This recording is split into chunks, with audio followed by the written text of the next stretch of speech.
Hi guys, it's Wednesday, April 1st, lesson number 3, strategic bombing during World War II.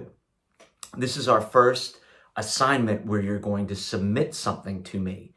I will be very patient with you as this is brand new to you, the way that we are using the Google Classroom to submit work.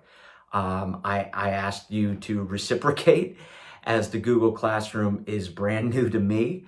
I put in a lot of time to try to learn how to use the Google Classroom when work is submitted, to use the online rubric. Obviously, then I can make comments on your document as well.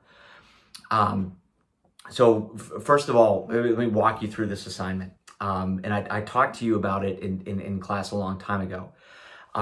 World War II is unique in American history in the way that we implemented strategic bombing targeting entire cities. I want to start off by offering with absolute clarity that there is no moral equivocation here.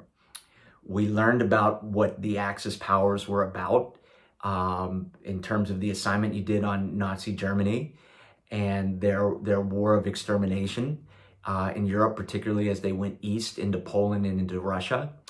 And we saw what Imperial Japan did in terms of its war against civilians as we looked at the rape of Nanjing in particular. So we are not trying to create some type of moral equivalency between the United States and the Axis powers.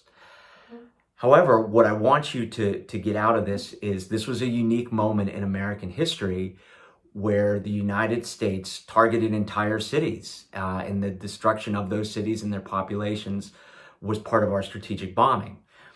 For the content, I've asked you to watch 3 videos. The first one is 9 minutes long.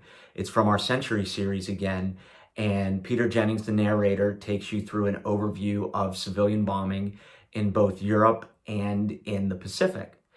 Then there are 2 short videos, a little bit over 4 minutes each, from a documentary, a movie called The Fog of War, which was about Robert McNamara, a man who was the Secretary of Defense during the Cuban Missile Crisis and then during America's entry into the Vietnam War.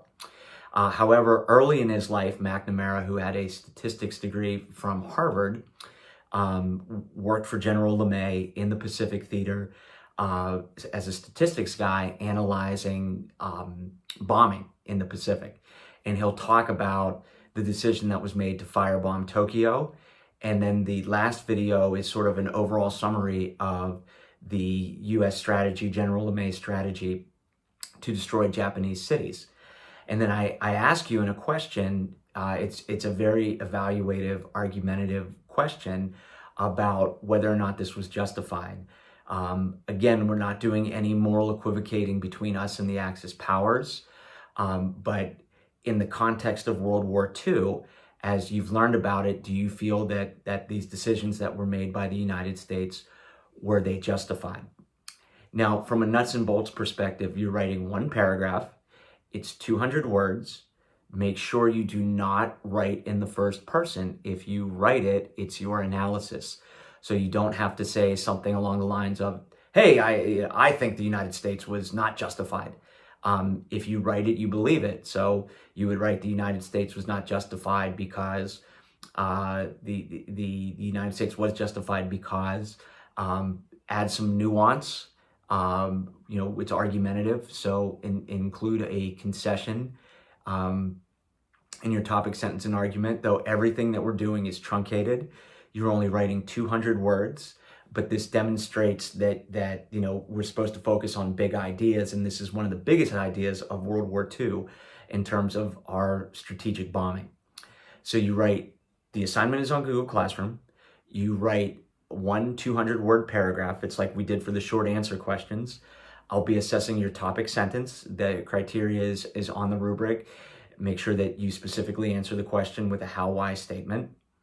And then your evidence and analysis, I'm looking for you using evidence from these 3 videos. I've seen them 100 times, so I know the content that's in there. So you need to use content from those videos. You need to include a citation. I included citations on the Google document, or not on the Google document, excuse me, in the directions in the Google Classroom, how to cite. And then of course your concluding sentence, which is your chance to shine, your chance to really show insight to answer the so what question. Don't restate your argument, but how does this fit into the larger context of history? Why does this topic matter? And then you write it on a Google document and you submit that Google document to me through the Classroom. Make sure that I can edit that document so that I can give you feedback on that document. And then I'll use the online rubric, and I hope this works.